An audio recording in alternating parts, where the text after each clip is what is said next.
طيب بسم الله الرحمن الرحيم. السلام عليكم ورحمة الله وبركاته.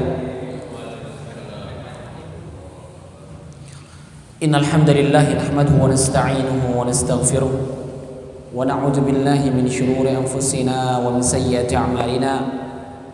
من يهده الله فلا مضل له ومن يضلل فلا هادي له. أشهد أن لا إله إلا الله وحده لا شريك له وأشهد أن محمدا عبده ورسوله.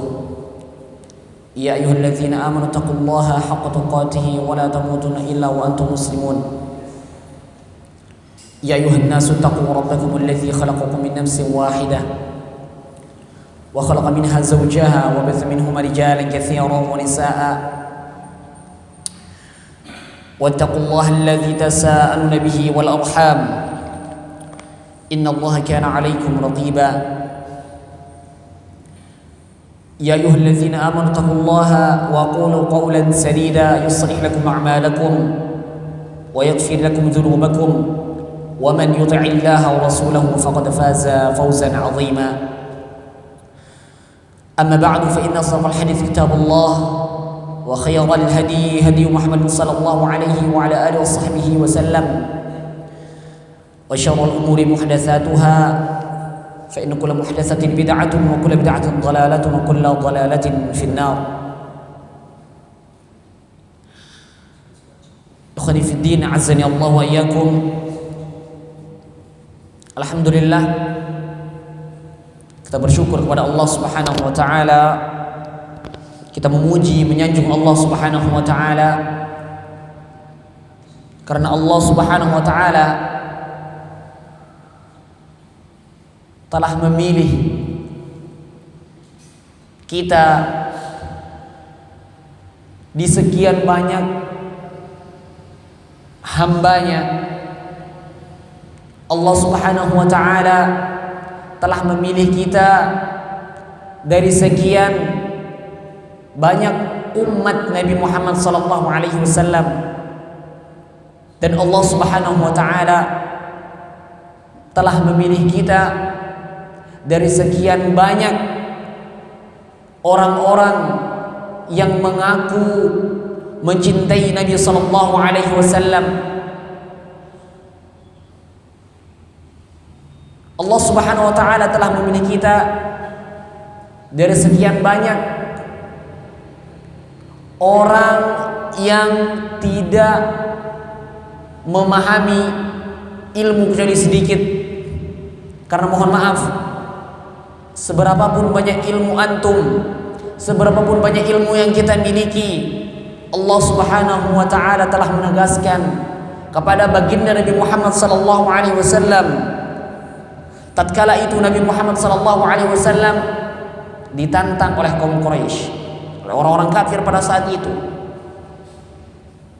Apa katanya? Jikalau engkau memang nabi, kasih tahu aku, beritahu kepadaku apa itu ruh. Muhammad, kau nabi? Iya, aku nabi. Beritahu kepadaku kalau gitu apa itu ruh. Bagaimana bentuk ruh? Nabi Muhammad sallallahu alaihi wasallam pada saat itu terdiam 1000 bahasa. Nabi tidak menjawab. Kenapa? Karena beliau tidak tahu. Baru kemudian Allah Subhanahu wa taala menurunkan wahyunya. Allah Subhanahu wa taala berfirman dalam Al-Qur'an, "Wa yas'alunaka 'anir ruh." Dan mereka bertanya kepadamu tentang ruh. Qul, katakan kepada mereka, jawab mereka, ar-ruhu min amri rabbi. Ruh itu apa? Termasuk dari perkara Rabbku. Tidak ada yang mengetahui sesuatu, satu orang pun di muka bumi ini, bahkan seluruh makhluk tidak ada yang tahu apa itu ruh. Qulir ruhu min amri rabbi. Katakanlah Muhammad bahwasanya sesungguhnya ruh itu adalah perkara Rabbku. Allah yang lebih tahu. Wa ma utitum minal ilmi illa qalila. Dan sungguh kalian tidaklah diberi ilmu. Wa ma di sini tidak arti. Dan kalian tidak diberi ilmu minal ilmi, dari ilmu, illa qalila, kecuali sedikit. Antum yang hafal Al-Quran, antum yang hafal puluhan hadis, ratusan, ribuan, hafal matan-matan perkataan para ulama, sedikit. Kenapa Allah SWT tegaskan wa ma utitu minal ilmi illa qalila, dan engkau tidak diberikan ilmu kecuali hanya sedikit? Jawabannya apa? Tujuan Allah Subhanahu wa taala. Yang pertama, betul, Allah memberikan kita ilmu ini sangatlah sedikit. Karena Allah Subhanahu wa taala lah yang paling berilmu. Allah tegaskan di dalam surat Yusuf, Allah tegaskan. Ini teguran. Kalau bahasa kasarnya, tamparan bagi orang-orang yang menganggap dirinya berilmu, sangat berilmu, sombong, menganggap dirinya lebih dari orang lain. Allah Subhanahu wa taala telah berfirman, wa fawqa kulli dzi ilmin alim. Dan ketahuilah, sesungguhnya di setiap orang yang berilmu ada yang lebih berilmu. Kalau bahasa kita, peribahasanya, ada yang ingat peribahasanya? Di atas langit masih ada langit. Jangan sombong kita.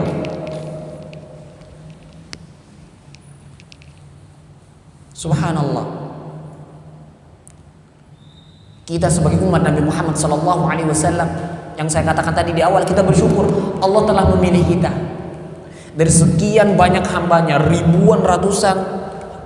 Allah pilih kita untuk menjadi umatnya Nabi Muhammad SAW. Kemudian dari umat Nabi ini Allah pilih kita yang betul-betul ingin mengikuti sunnah beliau.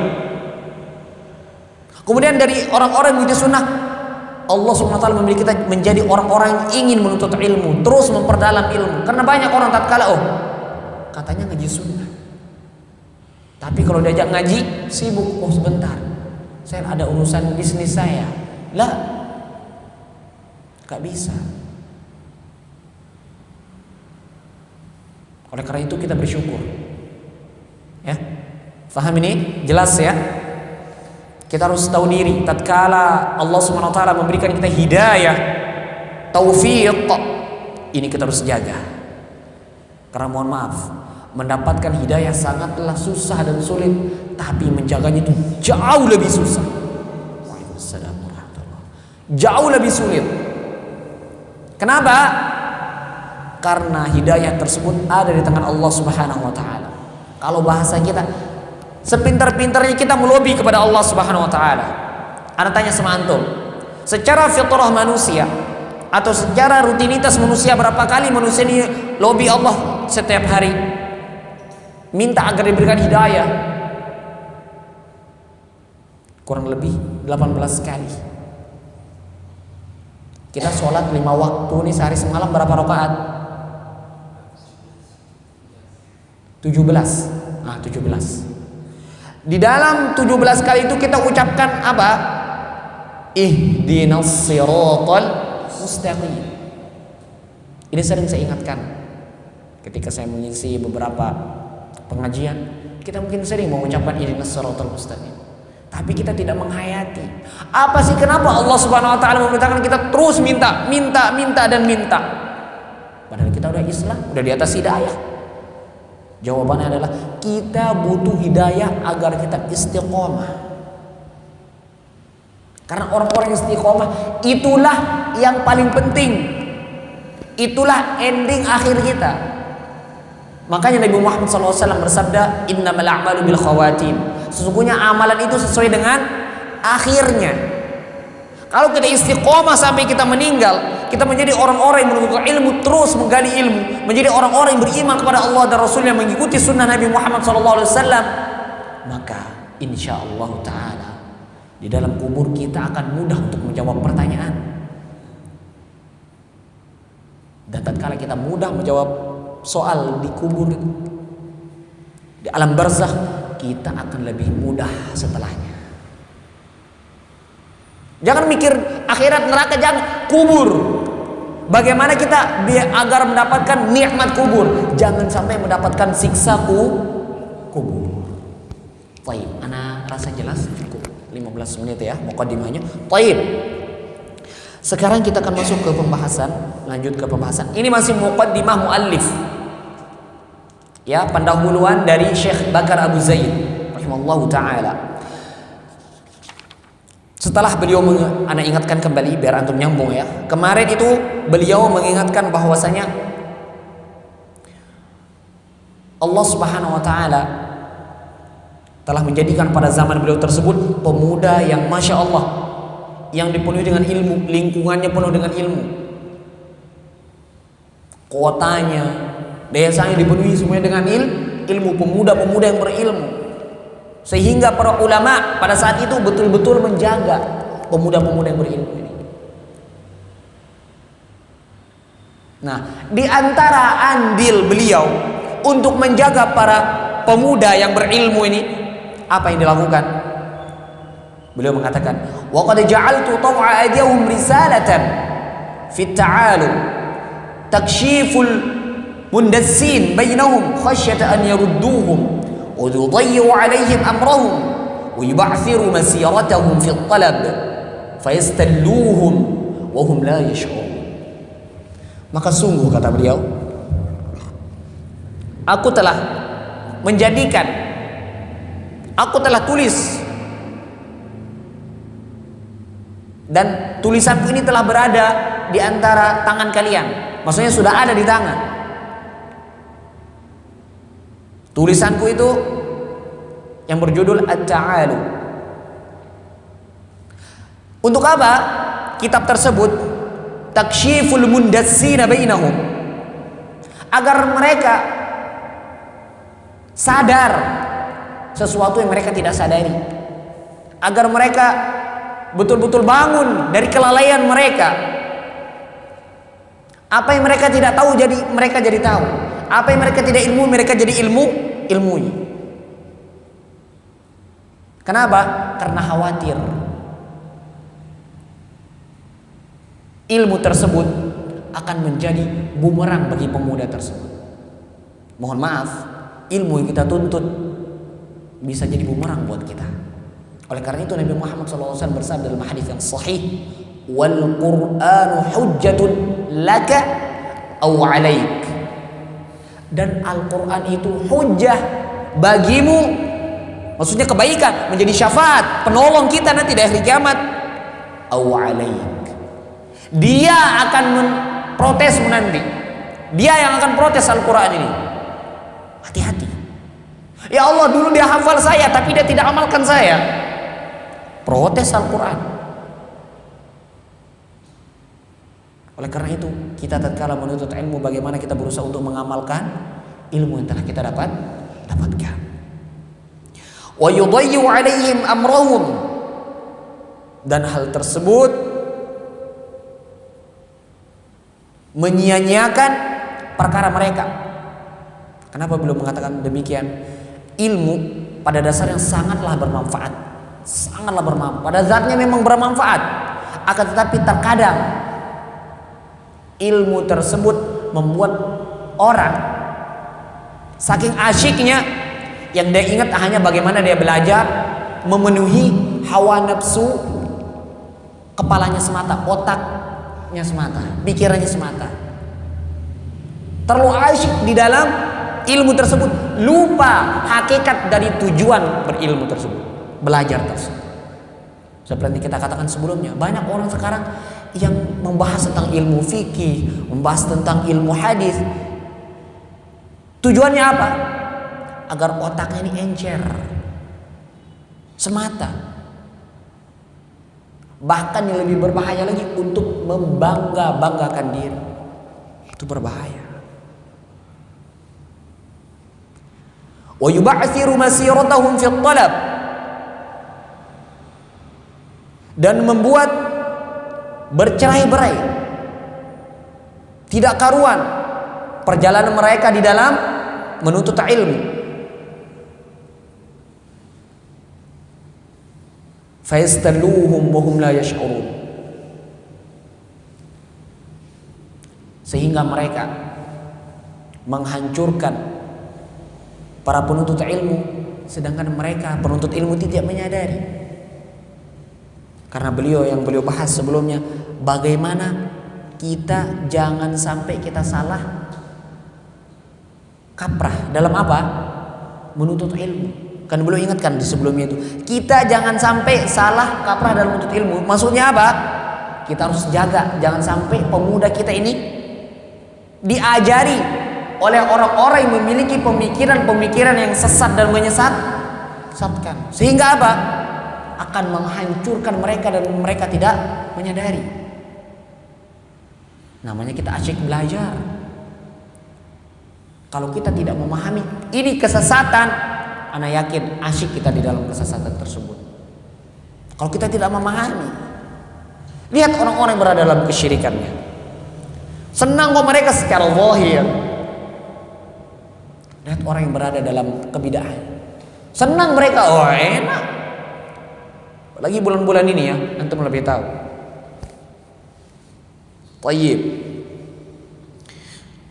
Adapun ta'liq beliau, siapa? Syarah Syekh Muhammad bin Shalih Al-Utsaimin, beliau mengatakan, cuma memberitahukan bahwasanya al-Imam di sini Syekh Bakar Abu Zaid yushiru ila annahu allafa hadzal kitab ba'da kitab at-ta'alum, bahwasanya beliau Syekh Bakar Abu Zaid ini menulis kitab Hilyatul Thalibul Ilm ini setelah beliau menulis kitab At-Ta'alum. Ya, beliau tulis kitab At-Ta'alum dulu, baru setelahnya beliau menulis kitab Hilyatul Thalibul Ilm yang kita bahas ini. Ada kitab sebelumnya At-Ta'alum yang beliau tulis. Baik. Kemudian kita lanjut ke perkataan beliau rahimallahu taala Syekh Bakar Abu Zaid. Nah, beliau katakan pada hari itu ya, wal yauma akhuka yashuddu 'adudak wa ya'khudhu biyadik fa aj'alu qaw'a bananik risalatan tahmilu as-sifata al-kashifah li hilyatik. Dan pada hari ini, kata beliau, saudaramu, yaitu beliau sendiri yang dimaksud, yashuddu 'adudak, akan membantu kalian, akan membantu kamu wahai penuntut ilmu. Aku ini sebagai saudaramu akan membantu kamu, akan menguatkan kamu. Yashuddu 'adudak itu artinya menguatkan. Wa ya'khudhu biyadik, dan akan menuntunmu. Ya'khudhu itu artinya mengambil. Akhadha ya'khudhu mengambil. Biyadik dengan tangan maksudnya apa? Dituntun. Kan kalau orang buta atau apa, orang yang tidak tahu kita tuntun ya. Di sini nih, seperti itu. Fa aj'alu qaw'a bananik, maka aku jadikan di antara dua jari jemarimu. Maksudnya apa? Aku tulis lagi kitab. Maksudnya taw'a bananik artinya baina yadai, di antara kedua tanganmu. Maksudnya apa? Kitab yang kita pegang. Ini kan tangan kita nih sebelah, ini sebelah. Di antara tangan kita ada apa? Kitab. Inilah yang dimaksud. Tahmilu as-sifat al-kashifah. Nah, lagi-lagi beliau di sini menyebutkan kitab as-sifat al-kashifah. Sifat-sifat yang menyingkap, yang membongkar tabir-tabir rahasia. Kalau kita mengatakan menyingkap itu berarti ada rahasia yang kita singkap ya, yang kita angkat, yang kita buka. Berarti yang kita buka itu sesuatu yang tertutup atau terbuka? Yang kita buka itu sesuatu yang tertutup atau terbuka? Tertutup. Beliau membantu kita, para penuntut ilmu ini, membuka sesuatu yang tertutup tersebut. Yang dimaksud di sini adalah ilmu. Lihilyatika, untuk perhiasan. Lihat, perhiasan di sini maksudnya adab. Faha anadha, ini adalah ta'bir yang sangat bagus, yang harusnya fahadha ana, itu harusnya, tapi beliau menggunakan ta'bir yang lebih bagus. Faha anadha, inilah saya, artinya sama, artinya fahadha ana. Hadha artinya ini, ana artinya saya, fa itu maka inilah saya. Tapi ta'bir yang lebih bagus lagi, faha anadha. Faham antum? Kalau untuk mengatakan fahadha ana, itu kurang bagus. Yang benar atau yang lebih bagus, faha, hanya dulu, faha ana, zanya terakhir. Nah, ini antum yang belajar bahasa Arab ya. Tayyib. Aj'alu sinnal qalami 'alal qirtas. Maka aku menjadikan, kalau kita mau bahasa letterleknya di sini, sinnal qalam itu giginya pulpen. Maksudnya apa? Tintanya itu yang ini. Nah, ini lihat. Fa aj'alu sinnal qalami 'alal qirtas. Aku tempelkan mata pulpen ini di kertas. Maksudnya apa? Aku menulis. Karena mohon maaf, beliau ini seperti yang kita katakan, nanti juga Syekh Muhammad bin Shalih ingatkan, beliau itu betul-betul sastrawan. Oleh karena itu kita kalau sekedar baca lewat begini, susah. Harus sempat kerutin kening dulu baru paham. Buka dulu. Dan itulah hakikat kita menuntut ilmu, nikmat. Tapi kemudian cara kita buka kamus, gimana? Oh, ini kita nggak tahu artinya, cari kamus. Itulah yang antum sedang pelajari sekarang di bahasa Arab. Kalau antum sudah bisa bahasa Arab, nahu sorof, mudah antum buka. Contoh, antum menulis, mau cari kitabun di kamus, apa yang antum apa cari? Kataba. Jangan antum mau nyari kitabun yang antum cari qoro'a yang nggak ketemu sampai kapanpun. Itu ilmunya ada di nahu sorof yang antum sedang pelajari. Tetap semangat ya, insyaallah. Fatlu ma arqumu laka an'amallahu bika 'ainan. Maka bacalah apa yang aku telah goreskan bagimu, maka semoga Allah Subhanahu wa taala memberikan engkau kenikmatan. Memberikan matamu ini senang dengan kamu membaca goresan tinta atau goresan mata pulpen yang aku letakkan di atas kertas. Masya Allah sastranya ya. Padahal mudah. Aktubulak, apa yang kutulis selesai kan? Tapi beliau dengan kiasan-kiasan sehingga membuat kita berpikir. Tayyib. Di sini Syekh Muhammad bin Shalih Al-Utsaimin mengatakan, yaqul, perkataan beliau, al-yauma akhuka yashuddu ila akhir, beliau mengatakan fiha iltifatun minal ghaibati ila al-hudur. Ini masalah balaghah. Kalau ana jelaskan mungkin antum tidak terlalu ini. Di sini ada iltifat, itu artinya menoleh dari satu sisi ke sisi yang lain. Minal ghaibati ilal hudur. Maksudnya dari dhamir ghaib, antum tahu dhamir ghaib? Orang yang ketiga. Nah, itu maksudnya kan? Nah, beliau pindah ke sini menjadi orang yang kedua. Lihat, antum kalau mau lihat, sebelumnya beliau mengatakan mereka penuntut ilmu, mereka penuntut ilmu, mereka penuntut ilmu. Tapi sekarang ini wal yauma akhuka yashuddu adudak. Pada hari ini saya, saudaramu, akan membantu kamu, bukan dia lagi. Itu maksudnya. Ini kalau dari sisi balaghah sangatlah bermanfaat. Kenapa? Kalau kita yang tadinya misal tatkala kita berbicara dengan seseorang, kita bicarakan orang lain. Si fulan itu masya Allah seperti ini, seperti ini. Nah, ente, udah. Kalau kita pindah ke bilang anda sekarang, nah, kira-kira orang tersebut lebih perhatian atau tidak? Perhatian. Itulah tujuannya beliau di sini. Faham antum? Nah, mungkin tadi kan kita omongkan Syekh, antum paham? Nah, langsung antum, oh iya paham. Lebih perhatian. Itu yang dimaksud di sini. Itu dari sisi balaghah. Wa hadza laisa mu'tadan 'inda ulama fi mu'allafatihim al-ilmiyah. Ini kata beliau, ini tidak biasa. Para muallif kitab yang lain itu tidak biasa ditaruh hal-hal seperti ini. Biasanya kalau udah pakai domir orang ketiga ya orang ketiga terus. Tapi bulu sini beliau rubah yang tadinya orang ketiga menjadi orang yang kedua sehingga kita sebagai pembaca ini merasa dikhitab, merasa diajak ngomong sama Syekh. Paham tidak? Ya, Masya Allah. Fasyekhu yata'ammadu 'ala al-balaghati al-lughawiyyah. Nah, beliau sengaja, kata Syekh Muhammad bin Shalih, sengaja beliau ini masuk ke balaghah. Kama nabbaha fil muqaddimah, seperti apa yang telah dijelaskan di muqaddimah sebelumnya. Syekh Muhammad beliau katakan, ini Syekh kalau nulis kitab itu wah keluar di situ ilmu itu semuanya keluar dan bahasanya itu kuat. Bukan sembarangan kata beliau. Sehingga kita tatkala kita ingin memahaminya harus betul-betul faham, betul-betul berilmu. Buka kitab ini biar tahu ini makna apa yang dimaksud dengan Syekh ini. Itu maksudnya.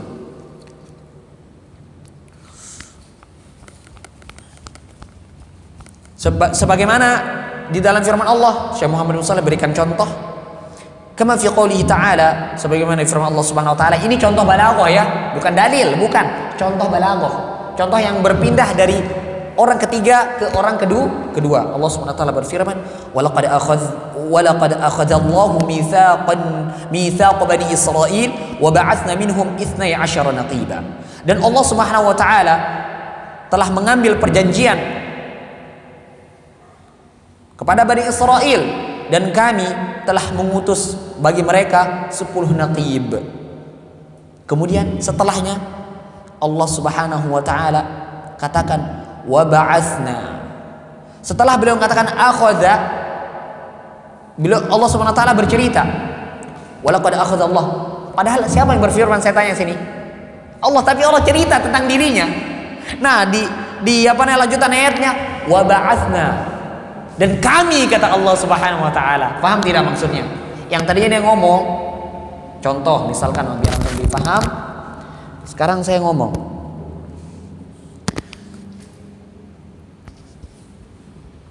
Si fulan atau si Ahmad, anggap nama saya Ahmad. Ya memang nama saya Ahmad.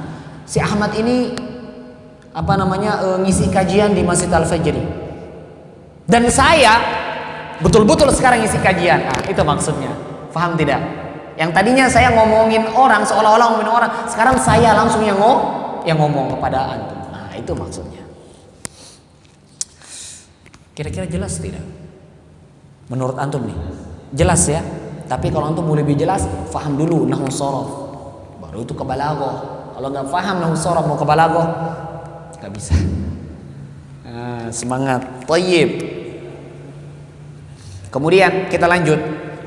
Perkataan beliau rahimallahu taala Syekh Bakar Abu Zaid, laqad tabaradat mujibat asy-syara' ala anna at-tahalli bi mahasin al-adab wa makarim al-akhlaq wal hadi al-hasan was-samt as-salih simatu ahli al-islam wa anna al-ilma wa huwa athmanu duratin fi taj asy-syar' al-mutahhar la yasil ilayhi illa al-mutahalli bi adabihi المتخلي عن آفاته ولهذا عناها العلماء بالبحث والتنبيه وأفردوها بالتأليف إما على وجه العموم لكافة العلوم أو على وجه الخصوص كآداب حملة القرآن وآداب المحدث وآداب المفتي وآداب القاضي وآداب المحتسب وهكذا.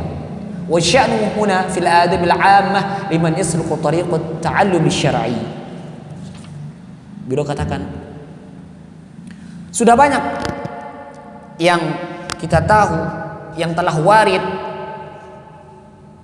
dari syariat atau dari nas-nas Al-Quran, hadis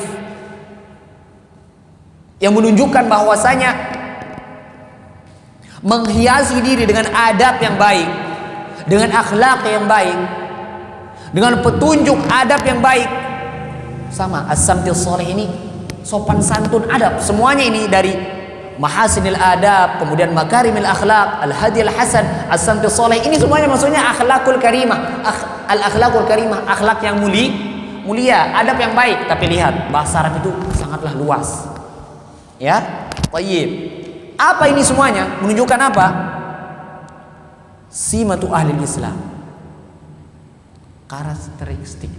Identitas orang Islam itu adalah orang yang memiliki adab dan akhlak. Lihat, hakikat orang Islam adalah orang yang beradab. Karena apa? Tujuan kita diciptakan di sini adalah beradab kepada siapa? Allah Subhanahu wa taala. Itu yang paling pertama.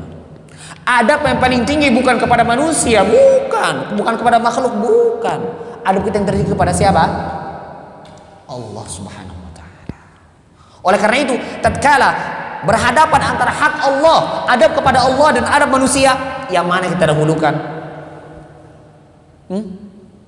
Hak Allah.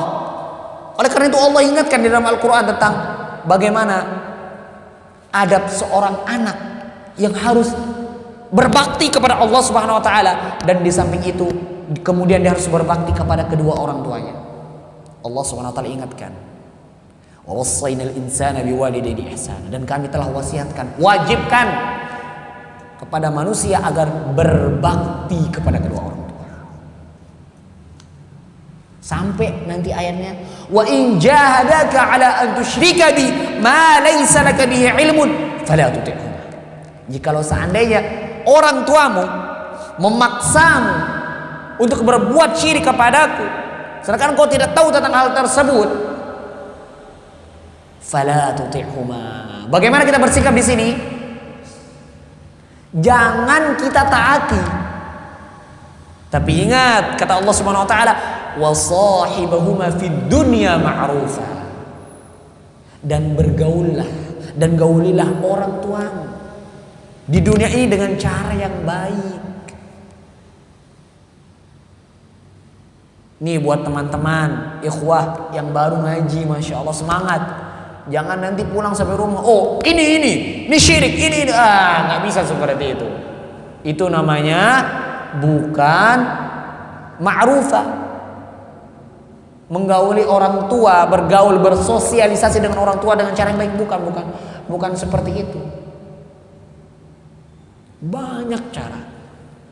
Contoh, antum lebih tahu orang tua antum hobi apa. Kalau orang tua antum hobi membaca,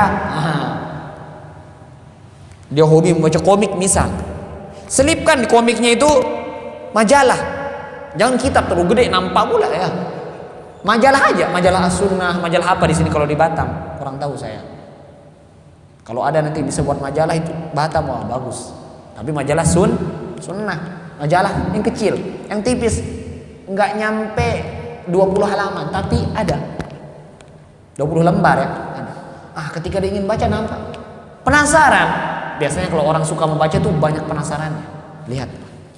Terus nah, antum tatkala telah memberikan hidayah, irsyad wal bayan, antum memberikan petunjuk dalam artian antum menjelaskan. Antum menjelaskan bukan berarti dengan lisan saja. Dengan antum berikan buku tersebut, antum sudah menjelaskan. Kemudian tatkala dia baca, itu urusan dia dengan Allah Subhanahu wa taala. Apakah Allah memberikan hidayah itu taufik atau tidak? Kita hanya sekedar berusaha menjelaskan. Mafhum ini? Thayyib. Sampai mana kita tadi? Ya. Wa annal ilma, dan sesungguhnya ilmu, wa huwa asmanu durratin, dan ini adalah mutiara yang paling mulia.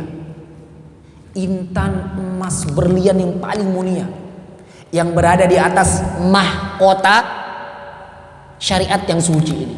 Biasanya kalau di mahkota itu ada berliannya kan? Ada mutiaranya. Nah, di atas mahkota ini beliau menyebutkan di sini seolah-olah syariat ini adalah mahkota, dan di mahkota itu ada berliannya, ada mutiaranya. Nah, mutiara itu beliau umpamakan di sini ilmu. Subhanallah. La yasilu ilaihi illa al-mutahalli bi adabi.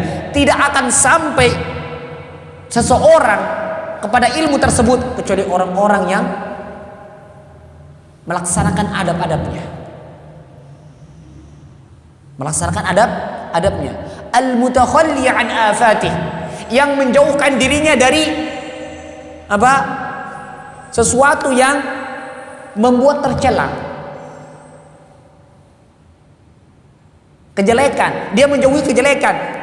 dia beradab dengan akhlak yang mulia dan menjauhi dirinya dari akhlak yang tercela.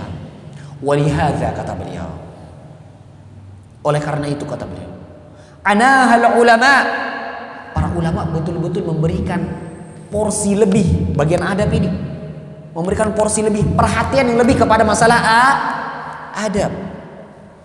Wa tanbih, dan mereka mengingatkan, terus mereka mengingatkan. Wa afraduha bitta'alif, dan beliau para ulama rahimahumullah, afraduha bitta'alif itu artinya mengkhususkan. Ini khusus masalah adab. Para ulama banyak menulis tentang khusus masalah adab. Imma ala wajhil umum, ada yang menulis adab tapi adabnya umum. Aw ala wajhil khusus, ada yang khusus. Contoh di sini beliau ka'adabi hamalatil Quran. Nah, ini khusus adab-adab orang yang membawa Al-Quran. Maksudnya apa? Penghafal Al-Quran. Sebagaimana At-Tibyan, ya, untuk kalau antum tahu kitab At-Tibyan yang dikarang oleh Imam An-Nawawi rahimahullah taala, At-Tibyan fi adabi hamalatil Quran. Ya, Masya Allah, itu karangan yang sangat luar biasa. Dan sedikit kalau antum tahu, Imam Nawawi menikah atau tidak? Tidak menikah. Ya, tidak menikah. Apakah tercela beliau karena tidak menikah? Kan barang siapa yang tidak menikah, atau faman raghiba an sunnati falaysa minni, barang siapa yang tidak atau yang benci kepada sunnahku, sedangkan Nabi SAW mengatakan sebelumnya, an-nikahu sunnati, nikah itu adalah sunnahku, tuntunanku. Tapi kok Imam Nawawi tidak menikah?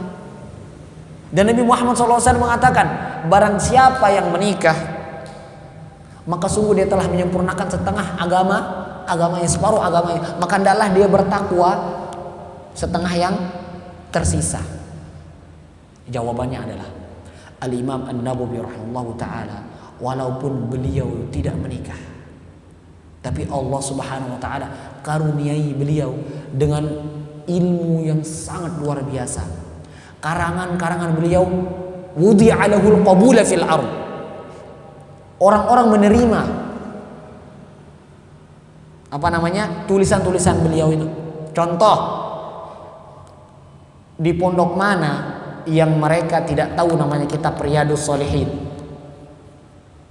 Antum kemana-mana di pelosok pasti tahu kitab Riyadhus Shalihin,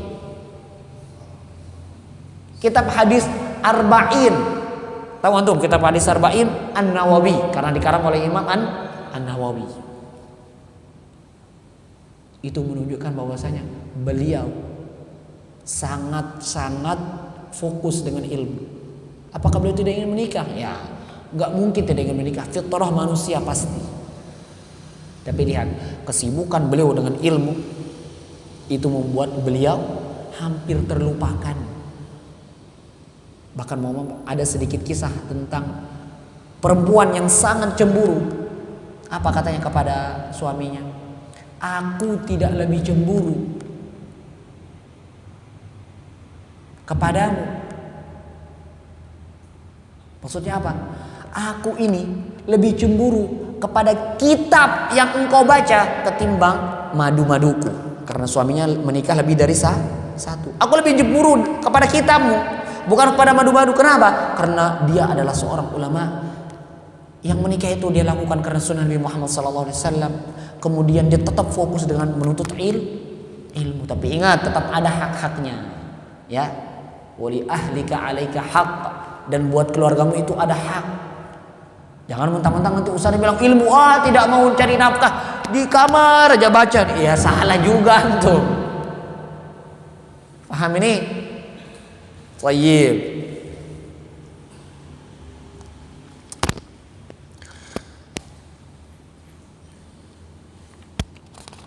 Kemudian ada juga para ulama itu memberikan tulisan khusus adab muhaddits, adab orang yang yang memberikan hadis. Maksudnya apa yang memberikan hadis? Orang yang bergelut di dalam masalah hadis, sehingga nanti dia akan bukan membuat hadis, bukan, tapi bergelut di dalam bidang hadis. Contoh sebagaimana Syekh Al-Imam Al-Albani rahimahullah taala. Beliau adalah imamul muhaddisin pada zaman kita sekarang ini. Subhanallah. Kalau kita, tatkala kita mendengarkan, kalau antum yang tahu bagaimana sejarahnya Al-Imam Al-Albani, Masya Allah. Kalau beliau mengatakan hadis ini sahih, tenang kita. Tapi subhanallah, sekarang banyak orang yang mencela beliau. Banyak sekarang yang mencela beliau. Kenapa? Wallahu ta'ala ala wa'alam. Kita tidak boleh suudzon pada asalnya. Tapi secara zahir apakah boleh kita menghukumi? Boleh kita menghukumi kalau secara zahir. Maksudnya kita melihat, oh ada orang yang membenci kepada Syekh Muhammad bin Shalih Al-Utsaimin. Boleh secara zahir kita bilang, oh ini orang benci. Secara zahirnya nampak dia mencela, dia mencaci, dia memaki. Faham ini? Tapi kalau masalah batin kita tidak boleh menghukumi. Oh ini orang riya loh, dia ngasih ini bukan karena Allah, dia riya. Nggak boleh, karena itu urusan hati. Hanya Allah yang tahu. Faham ini? Kemudian ada juga ulama menulis adabul mufti, adab-adab tata kerama orang yang hendak memberikan fatwa. Wa adabul qadi, adab-adab tata kerama sopan santun orang yang menjadi hakim. Qadi itu artinya hakim. Kemudian adabul muhtasib dan seterusnya.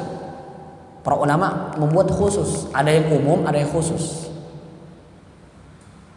Kalau yang umum, kita sebagai umat manusia, itu umum. Karena adab itu ada yang umum, ada yang khusus.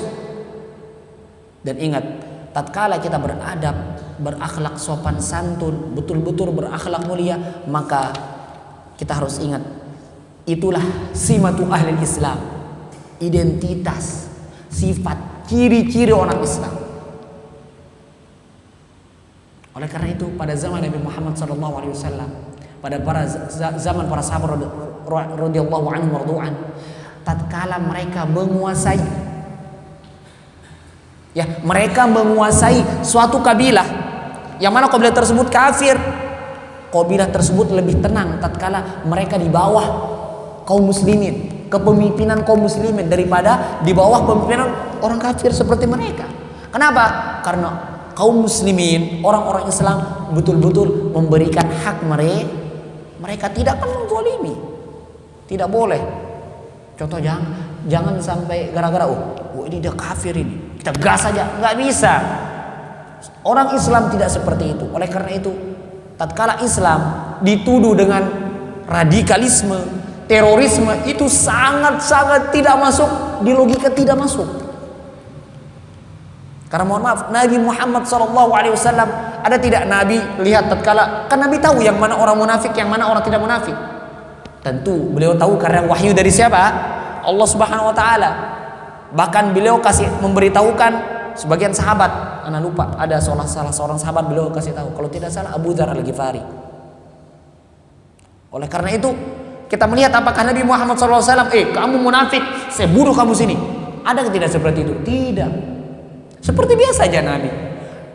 Nabi tidak membedakan. Walaupun Nabi tahu, itulah diantara adab seorang muslim. Kita tidak boleh menghukumi yang batin, kita harus hukumi secara zahir.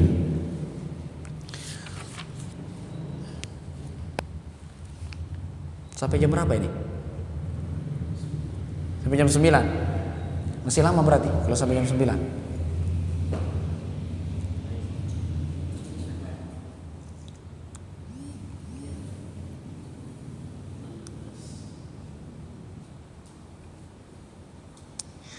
Wasya'nu huna fil adabil 'ammah liman yasluku tariqat ta'allum syar'i. Dan yang dimaksud di sini adalah adab yang umum bagi orang yang ingin menempuh jalan menuntut ilmu syar'i. Wa qad kana al-ulama as-sabiqun yulaqinuna at-tullaba fi halaqati al-'ilm adab at-talab wa adraktu khabar akhir al-'iqd fi dhalik fi ba'd halaqat al-'ilm fi al-masjid an-nabawi asy-syarif.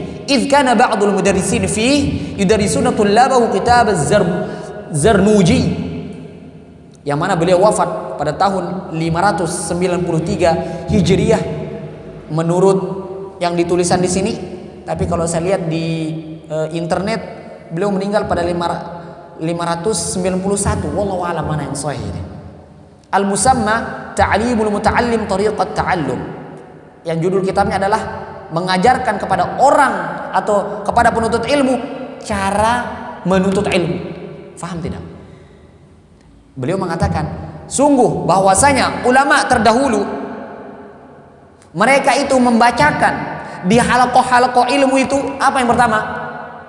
Adabut talab, tata krama menuntut. Bagaimana cara kita menuntut, menerima itu tuh bagaimana? Dan beliau menemukan pada akhir-akhir ini beliau masih menemukan ada halaqah di Masjid Nabawi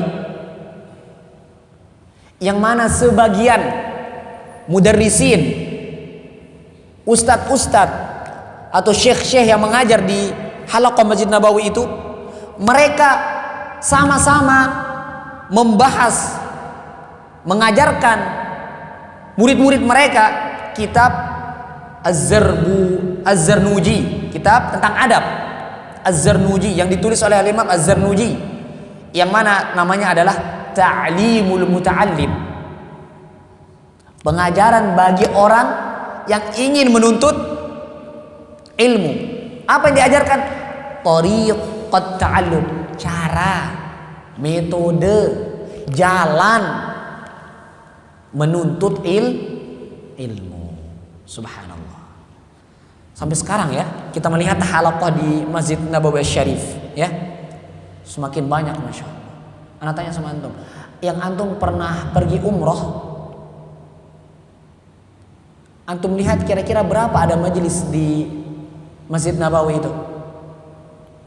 Kira-kira antum bisa hitung tidak? Yang ini yang pernah umroh, antum bisa hitung tidak? Tidak. Kenapa? Saking banyaknya para ulama. Di sini halaqah hadis, di sini halaqah fikih, di sini halaqah apalagi yang lain. Balaghah, ini penuh dengan ilmu. Subhanallah. Dan cuman di Saudi yang saya tahu nih, di Masjid Nabawi itu halaqah ilmu tuh sangatlah banyak. Karena mohon maaf, Masjid Nabawi sangat luas, sehingga satu orang di pojok sini, satu orang di pojok sini tidak akan mengganggu satu sama lain. Dan itulah hakikat kita menuntut ilmu. Kalau di kelas itu sekarang karena ada tuntutan-tuntutan seperti ini, kalau asal kita menuntut ilmu tuh di masjid, mohon maaf, asal kita menuntut ilmu tuh duduk di masjid, bukan duduk di bangku kelas. Tapi bukan berarti tidak boleh di bangku kelas. Boleh kita melihat mana yang lebih maslahat, kita menghindari mafsadat. Kalau anak kecil kita bawa ke masjid, kemudian orang sholat, kalau berisik mengganggu. Makanya kita di kelas lebih tertib, tidak seperti ini. Tapi kalau kita sabar ya silakan. Faham ini? Jelas ya?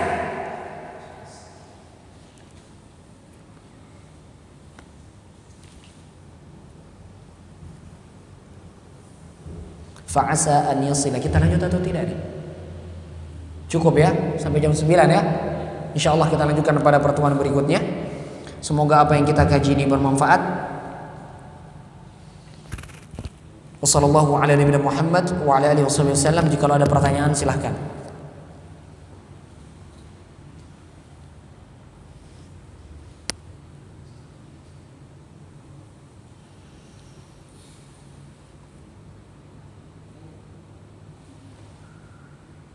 Ada yang bertanya? Gak apa-apa kalau tidak ada.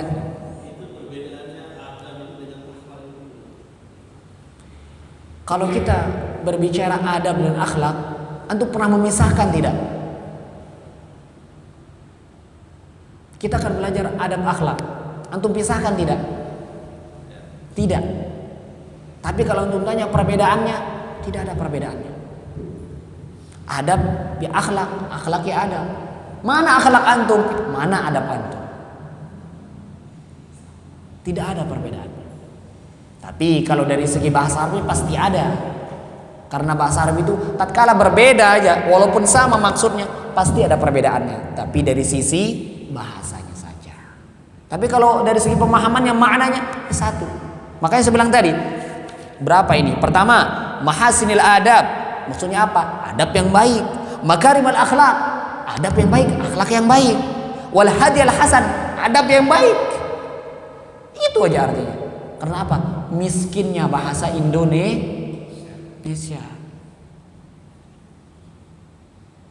Ya, kalau Quran itu apa bahasa antum? Anggap ini Quran, ini apa bahasa kita? Kita. Nah, kalau orang Arab dia tidak bilang Al-Quran ini, tapi mushaf. Karena Al-Quran pada hakikatnya, mohon maaf, Al-Quran la yamassuhu illa al-mutahharun, berada di tangannya para malaikat. Tapi tatkala Al-Quran itu ditulis di atas kertas, maka bukan kertas yang mulia, bukan, tapi tulisan tersebut yang membuat kertas itu suci. Nggak ada bedanya kertas Al-Quran sama kertas ini. Tapi apa? Tulisannya yang ada di dalam. Kenapa? Karena Al-Quran itu adalah kalamullah, firman Allah, walaysa bimakhluk, dan bukan makhluk. Nah, faham ya? Tayyib. Tidak ada perbedaannya. Kalau di sini ada yang bertanya, Assalamualaikum Ustaz. Waalaikumsalam. Bagaimana cara kita untuk bisa istiqomah dan dalam menuntut ilmu? Dan bolehkah seorang akhwat rutin menuntut ilmu tanpa mahramnya? Nah, pertama, kalau antum ingin bertanya bagaimana kita istiqomah di dalam menuntut ilmu, itu ada pada diri antum. Kalau antum sudah ngaji, ada pada diri antum. Jangan sampai kita membohongi diri kita sendiri. Tapi kalau tujuannya antum bertanya untuk bagaimana agar lebih semangat, agar betul-betul kita menuju kepada hal yang satu ini, istiqomah seperti yang kita bacakan tadi, istiqomah kita sampai mati kita menuntut ilmu. Nah, bagaimana nanti di sini akan dijelaskan. Di antara cara-caranya adalah kita betul-betul ikhlas karena Allah Subhanahu wa taala. Oleh karena itu, pernah suatu ketika ada kejadian yang terjadi, yang mana kejadian ini menimpa Imam Malik rahimahullah. Sudah ada kitab Sahih Bukhari, sudah ada kitab ini, kitab hadis. Imam Malik buat kitab hadis, namanya apa? Al-Muwatta. Orang-orang yang ini nanya, orang-orang yang kurang inilah. Imam, ngapain kau nulis kitab hadis lagi? Udah banyak kok kitab-kitab. Udah banyak, ngapain antum nulis lagi? Enggak usah nulis lagi. Apa jawaban Imam Malik? Beliau mengatakan, "Ma kana lillahi yabqa." Apa yang dilakukan didasari karena ikhlas karena Allah Subhanahu wa taala. Didasari ikhlas karena Allah Subhanahu wa taala, maka itulah yang akan kekal. Faham antum? Banyak pengajian sekarang, masya Allah, jangan tanya. Banyak pengajian, tapi siapa yang mengadakan kajian tersebut karena Allah, itulah yang akan kekal. Banyak channel YouTube, kajian Ustadz banyak, tapi mana yang karena Allah, itulah yang akan kekal. Anggaplah sekarang, mohon maaf, banyak beberapa Ustadz membahas tentang kitab ini. Tapi apakah dengan ada yang membahasnya terus kita tidak membahas? La. Maka lillahi yabqa. Apa yang dilakukan ikhlas karena Allah, itulah yang akan kekal. Apanya yang kekal di sini maksudnya? Apanya kekal? Pertama, tulisannya. Yang kedua, orang yang menulis akan terus dikenang. Anak tanya sama antum, ada yang tidak mengenal yang tidak tahu Imam Malik di sini? Salah satu imam 4 mazhab. Siapa yang tidak tahu Imam Malik? Dan beliau, mazhab beliau rahimahullah terkumpul di dalam kitab beliau Al-Muwatta tersebut. Subhanallah. Oleh karena itu kita, apapun yang kita lakukan, landasi ikhlas karena Allah Subhanahu. Banyak pondok pesantren, banyak. Tapi maka lillahi yabqa. Mana yang dibuat karena Allah Subhanahu wa taala, itu yang akan kekal. Terutama yang kekal di sini apanya? pahalanya. Kekal sampai hari kiamat, terus pahala. Jangan sampai yang tadinya pahala lama-lama berubah menjadi dosa. Bisa tidak? Bisa, karena kelalaian umat manusia. Toib, di sini kemudian pertanyaannya, bolehkah akhwat menuntut ilmu rutin menuntut ilmu ya? Kalau yang dibicarakan menuntut ilmu wajib, mudah rutin, nggak ada alasan. Tapi kalau ditanyakan konteksnya adalah ikut pengajian. Kalau untuk ilmu wajib. Sama mahram, bukan mahram itu wajib menuntut ilmu. Baik dengan cara dia membaca, masa ada suruh baca harus ada suaminya? Kayak apa pula membaca nanti santriwati itu belum ada mahramnya. Maksudnya apa? Kalau yang ditanyakan di sini berangkat pergi kajian misalnya tanpa mahram, ini tidak boleh. Walaupun tujuannya bagus, tapi ada hal yang membuat dia terlarang. Apa? Ada mawani'nya, ada sesuatu yang mengganjal di sana, yang menghalangi. Contoh, kita sudah wudu, ya wudu kita sudah sempurna ya, jelas kita berkumur-kumur sampai apa segala macam. Nah, ketika kita mau sholat, apa yang terjadi? Kentut kita. Saya tanya sama antum, lanjut sholat atau tidak? Loh, padahal antum sudah suci, antum sudah wudu. Ini ada mawani yang melarangnya, pembatalnya ada. Contoh lagi, antum udah wudu sesuai ini di masjid lagi, Masjid Al-Fajri misalnya. Tapi pas antum mau sholat, itu matahari pas berada di atas kepala kita, tidak ada bayangan kita.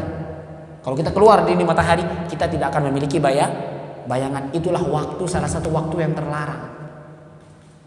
Salah tidak wudu antum? Salah tidak wudu antum? Enggak salah. Sholat antum salah tidak? Atau keinginan antum mau sholat itu salah tidak? Tidak, keinginan antum mau sholat. Tapi karena ada penghalangnya, maka antum tidak boleh melaksanakan sholat tersebut. Nah, seperti itulah. Ada seorang wanita yang ingin itu ikut kajian rutin tanpa mahramnya, ada penghalangnya. Kajian rutinnya baik, wajib malah, tapi ada yang haram, tidak boleh tanpa mahram. Apalagi keluar malam tanpa mahram. Faham ini? Ya kecuali kalau yang dimaksud kajiannya misal masjid di samping rumahnya, suaminya sedang misi kajian atau suaminya aku di sini, ya nggak mungkin lah dia berdua di sini maksudnya. Paham ya? Paham ini maksudnya? Dan ini menjadi pembahasan yang sangat luar biasa bagi para ulama. Apa hukumnya perempuan yang pergi menuntut ilmu tanpa ditemani oleh mahram? Saya bertanya ke beberapa asatidz, ke beberapa dosen. Kalau dosen saya menjawab, kita melihat maslahatnya sekarang. Kita melihat maslahat dan mafsadat. Jikalau seandainya perempuan yang dari kampung itu betul-betul memiliki otak yang cerdas, cuman dia memiliki otak yang cerdas, yang lainnya mungkin agak kurang, dialah sehingga dia yang harus diutus pergi menuntut ilmu, maka itu boleh, kata dosen saya. Ingat, dosen ini melihat kemaslahat. Saya bukan kata dosen, bukan. Saya menceritakan apa kata dosen saya. Akan tetapi, kalau saya pribadi lebih condong kepada ulama, karena ini pendapat ulama juga yang dikatakan oleh dosen ini, karena ada maslahatnya yang tertera di sana. Kalau saya, bagaimana orang tua itu mensiasati jangan sampai anaknya, mohon maaf, karena perempuan ini lebih susah ya menjaganya, yang perempuan ini. Bagaimana orang tua paling tidak mengantar. Karena yang dilarang itu di perjalanannya. Ya, di perjalanan walaupun semuanya perempuan. Contoh 5 orang perempuan. Apakah ini dinamakan ada mahram? Karena ada temannya perempuan yang lain. Ini dikatakan bukan mahram. Karena pernah terjadi pada zaman Nabi Muhammad SAW, ada seorang sahabiah yang nanya, "Nabi, aku ini mau pergi haji, tapi kebetulan suamiku nggak bisa anterin." Kan dia tahu kewajiban harus ada mahram. Nah, bolehkah saya berangkat sama teman-teman saya yang perempuan? Apa kata Nabi? Tidak boleh. Lihat, subhanallah, saking dijaganya perempuan pada zaman Nabi. Kalau sekarang perempuan sendiri yang membuka. Antum buka YouTube yang kelihatan perempuan, buka Facebook yang kelihatan perempuan, buka IG yang kelihatan perempuan, buka Twitter yang kelihatan perempuan. Apalagi tambah medsos-medsos yang lain saya nggak tahu. Perempuan dan perempuan. Karena memang mohon maaf, yang tersinggung perempuan ya. Kalian yang lebih banyak menjadi penghuni neraka. Emang seperti itu sudah kaunnya Allah Subhanahu wa taala. Baik. Di sini ada satu pertanyaan lagi, setelah itu kita akan tutup. Ustaz, bagaimana sih agar kita gampang menghafal semua pelajaran yang ada di pesantren dan agar selalu ingat? Kalau antum masalah menghafal di pesantren, itu tergantung antum. Lagi-lagi kembali pada diri kita. Bagaimana keinginan kita, semangat. Insya Allah nanti kalau pembahasan ini kita sendirikan ya buat anak-anak pesantren insya Allah. Semoga Allah SWT mudahkan. Taib. Hadza wa sallallahu ala nabiyina Muhammad wa ala alihi wasallam. Subhanakallahumma bihamdik asyhadu an la ilaha illa anta astaghfiruka wa atubu ilaik. Wassalamu alaikum warahmatullahi wabarakatuh.